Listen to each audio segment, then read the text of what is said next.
52 pasartea. Begia galtzeko arrazoiak.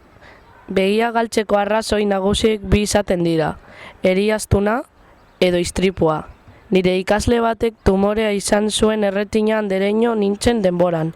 Beste datu bat, bide batez, umeen espontaneitateaz, zer gertatzen zaizu begian, galdetzen zidaten, ez zuten espero izaten erantzuna.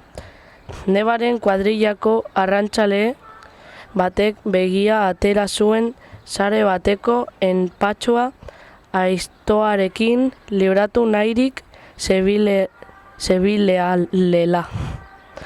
Aiztoak gorantz iez eginda indar bizi Soloko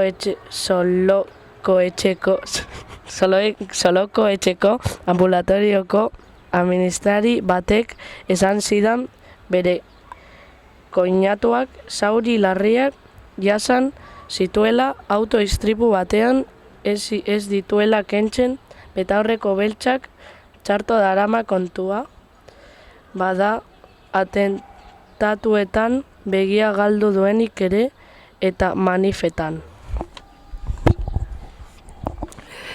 Eraultzen hildotik zine mutuan dugu adibide trentidun bat. Potiomkin korazatua filmeko triskantza. Einstein 1925. Txarreko koskoak herriari tiroka hasten zaizkio. Boltxebikeen aurkako errepresalia gisa. Bala batek begi-begian jotzen du emakume bat. Bere umearen kotxetxoarekin iez dola. Kotxetxoa Odesako eskaileretan bera labaintzen da, eta abar.